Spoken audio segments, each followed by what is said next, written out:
Hey guys, this is Tom Box, and I went 5-0 at the Rarity Collection event, and I ended up scoring this mat. And I'm doing this video, even though it's more or less like glorified locals, I'm doing this video because I have to rub it in NISHI'S face, considering that he was my finals opponent. I'll give you guys the backstory of this, during the tournament report area, but definitely super well worth it for me, and now I get to rub it in his face for the next couple of years. Anyways, why don't we just jump in? So if you guys can quickly do me a favor by hitting that like button, hit subscribe, hitting that notification button, let's go.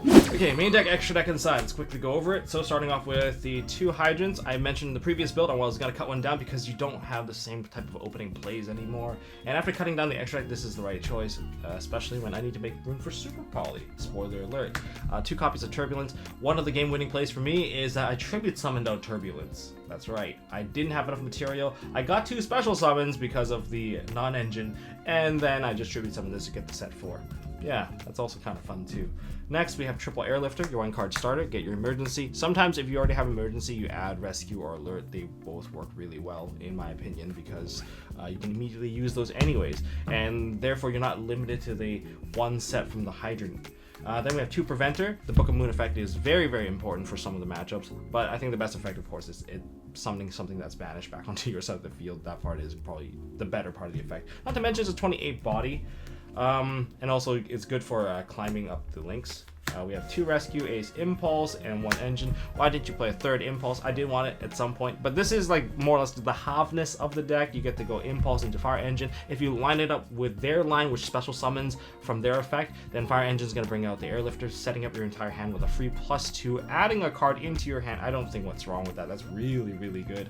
And with 2 cards already on board, they're basically staring down a free SP right from the get-go, and it doesn't feel very good for them at all. So that's why I play this engine. At the same time, sometimes Impulse you have to go straight into Hydrant because you summon on Machine, right? And when you go straight into the Machine, it's also Preventer as well, but like sometimes when you're going straight into the Hydrant, it's because your back row is live, but it's not live enough per se. You need to shut your opponent down with the back row, and you don't want to proc their stuff or let them link off into anything, and you want to cut off the follow-up essentially. So that's it for the Rescue A stuff. For the Diabell Star with the Black Witch, we have 3 copies of it. Siding pattern, that's probably the only thing I really want to mention here for the siding pattern. You take out 2 of these, okay? They are not very helpful when trying to break boards and you have multiple copies in your hand. It's not that great. Another fun thing to have, sometimes you just cut out 1 and you play against a matchup which requires Super Poly, then you ditch this with Super Poly. And since it was sent to the graveyard from the owner's hand or field to the graveyard, you can send another card from your hand or field to the graveyard, and you can special summon out this card, therefore setting up your turn anyway. So that's like another fun thing. You can use it to pay cost, which is kind of neat. And then there is Jet Synchron as my one thing to make my Synchro monsters Baron or Spoiled Savage. I put in Savage now for the extra deck. I really tuned the extra deck more attuned to YCS Indie, and it definitely paid off in this event. And then there's Triple Ash as kind of a go-to. You just need this. There's a lot of branded in my locals, so this is pretty good, but every single time I activate it, I got Cross Out and Call By. Didn't feel very good. Just saying that. We have 1 copy of Reinforcement of the Army because it searches Airlifter or Impulse if you already have it. 2 copies of Triple Tag. This actually won me one of my games for sure. It helped me break a very, very tough board. Then 2 Prosperity. Cut 1 down because it started to get in the way of the draw effect, and I do appreciate the draw effect quite a bit, especially with the Field Spell plus the Diabell Star stuff to shuffle stuff back. It's quite nice, especially. One key thing to note about playing Diabell Star Engine is that you gotta remember all the graveyard effects you have. You can use your regular stuff to bait, and then you can get yourself a free Hydrant mid-game, and if it's a mid-game Hydrant, it's much better than the open game Hydrant. Then there's 1 Instant Fusion, strictly for Mud Dragon. It turns off all targeting.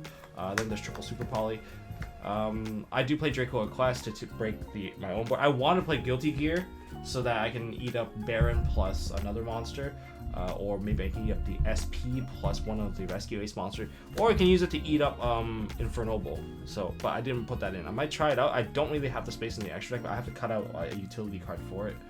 And then we have triple the Wanted, the Sinful, Wanted Secret, the Sinful Spoils, and the original Sinful Spoil Snake Eye. You just have to have these activate in draw phase so you don't get draw locked immediately. For the Rescue Ace spell lineup, triple emergency. 1 alert, 1 rescue, 1 HQ. Try not to burn your HQ too early. But sometimes the additional normal summon is all that it takes to get you there. And don't forget to use all your card effects. It's very important. And then for trap cards, we have the one-ofs. We have the Contain and the Extinguish. And we have triple Imperm. Triple Imperm, I think Imperm put in the most amount of work for me. I love seeing it. I didn't even mind seeing double because 2 Imperm is very good at cutting off a lot of lines. You hit them on their choke, all right? So that's the main deck. Before we get into the extra deck, here's a little bit of self-promo. Of course, these are the Ulti Instinct in the oversleeve. Yes, I do have oversleeves for my own sleeves. So this is the Ulti Instinct. Man, this is such a nice sleeve. And then we have the Ulti Ego for those who prefer the dark energy. This is the Ulti Ego. You guys can get it at MST.TV, MST.TV. Pick up your sleeves, pick up your essentials, sort your Rarity collection, because I'm pretty sure you guys can't consider that stuff that you get as bulk in there, so you probably want a separate box. So if you want to sort your stuff out, go to MST.TV, and you can get like separate box dividers, you know, subdividers and stuff like that. And over sleeves, foil sleeves, and essentials, pinks, whites, blacks, they're all really cool. But anyways, let's go into the extra deck. Anyways, so starting off, let's go over the Super Poly line. I really want to put one more monster in here, but we have Dracoid Quest, Mudragon of the Swamp, and Garura. These are the 3. This one got summoned out a lot. This one got summoned a lot. I never got to play against Vanadium, so this one never really came out. No one even did a double drop on Synchro, so you know what? That's fine. In terms of Synchro monsters, we have one Baron de Fleur, and we have one Borlord Savage. This always got hit by Pot of Prosperity. Links. You have to play Link Revo. You have to play SP and SP. I almost want a 3rd SP, but that would always end up being like a Prosperity banish. So 2 SP. I did banish 1 at some point because I'm like, you know what? If I can break through this board, I don't think they're gonna win the game anyway. That was the only time I did that. And oh, SP saved me in a game against Dragoon. Because they went for evenly and then played Red Eyes Fusion, I tagged out my monster, so I ended up with 2 monsters back, and then I just normal summoned up, made an IP Masquerena, and then I made the access code talker, and then the access code like carried the way through. More on that in a second. Then we have 1 IP Masquerena, as I mentioned, 1 Hita, and 1 Dark. One of these will typically get banished along the way. Just know your matchup. Check the grave. You know, always check the grave before you play Prosperity. And then we have 1 Nightmare Phoenix and access code. Nightmare Phoenix honestly could be Guilty Gear because I never summoned up this card. I don't think it's necessary. I didn't need Appaloosa. I don't think I would ever make it because I never ended my board with IP Masquerena in any of my games. I was too afraid of getting like nibbed along the way that I just never made IP unless it's for like protection IP. So yeah, that's it for the extra deck. And for the side deck, almost every card was useful. Some cards backfired for sure. One of the most useful cards. This is the reason why I was able to tribute summon Turbulence. I was afraid that my opponent would build a bigger board, but I threw 2 hand traps and the board was very minuscule. So I ended up just special summoning a Pankratops, whack over a monster, play instant fusion and then tribute summon, not overly, tribute summon into the appropriate monster. So yeah, Pankratops very useful. It was also one of the reasons to play it is to break anti-spells. I played 1 copy of Reinforce. In the Dragoon matchup, because I played 1 matchup against Dragoon Turbo, this was clutch because this helped me recycle my spells. I had to side out the other 2 trap cards because they were absolutely garbage against that matchup. Can't target the Dragoon anyway and can't destroy it, so there's no point playing it. So Reinforced lets me keep my monster, and they can't destroy my monster anyway, so thank God for that. Triple Solemn Judgment. Typically, whenever I sat out Imperms, I put in Judgment, which is why I kind of kept them in this ugly Rarity. Well, it's not that ugly. They came up, and I used this to beat Nishi at the end. So, you know what? He tried to evenly me. I'm like Solemn, and then I had a second Solemn for him afterwards. And then I just have 3 back row, and it was like, it's kind of over. It's really hard. Triple evenly match. I did resolve this against some of my opponents, so I prosperityed into it, and then I just evenly the board. Simplified the games. I played 1 Imperm, and then, yeah, kind of took it from there. This is the card that backfired. Forbidden Lance. I thought that there would be more rescue aces. Apparently there wasn't, so anytime I put this in, it was bad. I was hoping that it would be good against like Rescue Ace, so I can, you know, Labyrinth. I was hoping that it could be useful against like another deck. Rescue Ace, Labyrinth, and I think there was Unchained, so that if they try to pop my card. But unfortunately, they just link off my cards instead, so it was really, really bad. Triple Droll, I think you should play this right now. It's one of the best hand traps. I'll probably put it in the ultimate counter guide why Droll is probably necessary. Vanadium is just, you gotta respect that deck, man. and I have 1 token because I got nibbed all the time, and there's also a Harvey's Feather Duster. Never used it, but things that I would kind of switch around, probably the lands. It was worth experimenting because it was decent in like the first non-event tourney, but definitely I would switch it up for something maybe a little bit better in the second one. So that's it. Okay, so tournament rundown, round 1 versus Tier Limit. I went 2-1, lost the die roll. Vince blew out game 1, I blew out game 2. Game 3 was a struggle bus. We went to the point where I just had to tribute summon out Turbulence. I set 4, and then I'll win the grind. Round 2 versus Fluanderies. Carson won the die roll. He also bricked. It started with a shifter. I got a bit panicky, but then he did nothing, and then I took it 2-0 because he just couldn't play through 1 hand trap. Round 3, Dragoon Turbo. This is a strange one. Thanks to SP, I managed to survive the onslaught, getting evenly matched on the very first game for 7, but SP came back with the additional monster. I summoned 1 more monster, made IP Masquerena, then made an Axis Code Talker, and that basically took it from there. And then got to game 3, I managed to land a draw. And then round 4, I went against Tier again versus John. Lost the die roll. He went first, but I had double Imprim, which kind of finished the board really weak with only just the Toad board. I started off with a Super Poly. Super Poly took out the Toad, and that also activated, allowed me to play Talons. Talons already had the Witch in hand, so I just basically blew it out from there. And then game 2, I had Evenly plus a hand trap, evenly at the board, and then played the hand trap, turn off the remaining monster. Pretty simple stuff. And finished it off with instant fusion into Mud Dragon using the Airlifter into making the Abyss Dweller. Abyss Dweller is too strong after that because there's no follow-up to kind of go with that, so kind of took it from there. Finally, round 5. Now here's the backstory versus Nishi. And many years ago, during a Yu-Gi-Oh! Day in the past, during Dino Rabbit format, he played Dino Rabbit, I played Hat, and his Dino Rabbit, his wind-up rabbits more or less, just killed me. Just dodge, punch, and then took the mat away from me.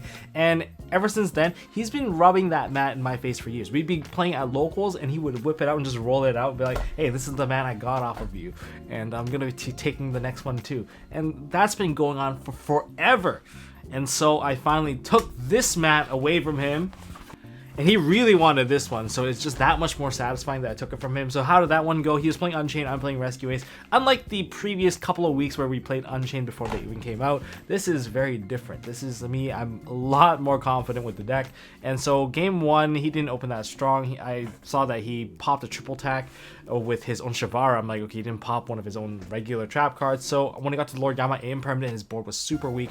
I got to go through a full board. I was playing around his back row because I know he set one of the destruction-based trap cards, and so I forced myself into an SP, and once I got to SP, the game was already over. And then game 2, I thought I had the nuts. I landed an Impulse on his first move because he went DDD, and then he went to Pot of Prosperity. The Pot of Prosperity gave him triple access to Anti-Spell Fragrance, and my hand was 5 spells. And knowing that he ended with Highway King Caesar, I could do nothing on that.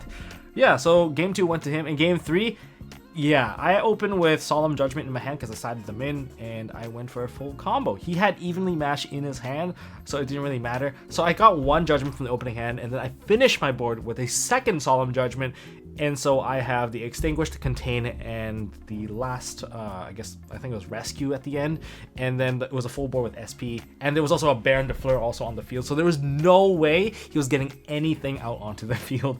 And so when he went to battle phase evenly, I flipped the first Solemn Judgment, and then he tried to triple tack me at the end. I just flipped another Solomon, and then he scooped it up, and I took this mat from him, and now I get to rub it in his face from time to time. Oh, it's gonna be satisfying. And this is the perfect winning pose. Okay, here's some updated plays that you should probably know. So starting off with the 1 Hydrant, sometimes you're stuck with it. You should know at least what you can do with it. Normal summon the Hydrant effect, add the Preventer, link off the Hydrant and summon out the Link Karibo, and then activate Preventers, banishing the Hydrant, and then putting the Preventer back onto the field. Now you can link both of these off into an SP. That's right. And then you can use that to revive your Hydrant in defense mode. That's probably one way you can play through this board. It's very mediocre because this is not protected. That's probably gonna die in the next turn anyway, but at least you have SP. If you can activate SP, you can protect your board. If you don't think you're gonna die, then you can get your Hydrant back on your own turn. So this is how you can open this and maybe hope to survive. Okay, so this is a hand I had, and I use this to play around both Imperm and Nib. And usually the other two cards will matter, especially if they're monsters, because it makes Emergency just so much better, and you can read the line a little bit easier. But starting off in a more simplified state here, we're gonna go Diabell Star, Digitally Extinguish, and that's going to set up the Snake Eyes of Sinful Spoils. We're gonna activate this, and we're going to summon out our Hydrant. In the case of, say, the Nibiru, they're not likely going to touch most of your board because they saw that you start with the Diabell Star line. That usually leads to like a very nibbable board at the end. So from here you activate the Hydrant, and if they want to land that Nibiru, then they'll likely let most things go through. If they have double hand trap, that's fine too, because you can emergency your way through. And since they didn't like hit the Ash on the Snake Eye, that you probably don't even have an Ash at that point, so you can just normal summon out the Airlifter. Airlifter here adds the Alert, and once you get to the Alert and you play the Alert and you add Turbulence, I think you more or less can dodge 90% of things, even if you get hit by Nib. So this is summon 1, 2, 3, and you can put this as summon number 4 right away, and that's totally fine, but you can't do it right now because you don't have enough names, and that's one of the issues with starting with a Diabell Star. You don't have the names. So instead, what I typically like to do is I kind of like, if I'm gonna play into a Nib anyway, I'm gonna start off with a Link Karibo, because Link Karibo can kind of just help dodge. Let me just take both of these and make an SP. Yes, I'm not going to use the SP effect to banish, but now that I've loaded the graveyard with all the names I need, I'm going to banish the Hydrant, and I'll banish the Alert. I'm going to leave the Airlifter in the graveyard at this particular moment. Sometimes you want to banish it anyways, because you're going to revive it during your opponent's turn, so you can get yourself the HQ. And from here, you're going to summon the Turbulence. Now, because you kept the Emergency, you can dodge the Imperm, because you can just chain, and you'll just get your 4 set anyway, and that's totally fine. On the other hand, so say they do activate Nibiru at this point, then you chain SP, okay, Nibiru doesn't come out, and you just play Emergency, summon out the Preventer, send Preventer, summon back your Turbulence, get your Turbulence at 4 pass, end phase SP comes back, and you still have your 4 set, right? So it's not that bad to play around Nibiru, and you should probably take into account that Emergency can also be used very defensively to establish like some scenarios like this where they can waste their hand trap. Well, that's all I got for this video, guys. If you guys enjoyed this video, smash that thumbs up button. Hopefully you learned a little bit more about Rescue Ace. I mean, the deck profile isn't like too original or anything, but hopefully it give you a little bit of guidance like how to kind of play through things. This is definitely a very high ceiling deck, and yes, the end goal is always to resolve Turbulence, but you know, which deck isn't there to try to resolve one key aspect of a certain card? And until next time, we're gonna do the Ultimate Counter Guide, and finally, we have gotten our hands on the boxes, so that means I can finally do a giveaway. I'll probably do the giveaway in the Ultimate Counter Guide video, so make sure you guys watch that, and hopefully it'll help out your game and make you guys win matches like these ones. All right, until next time, have a good day.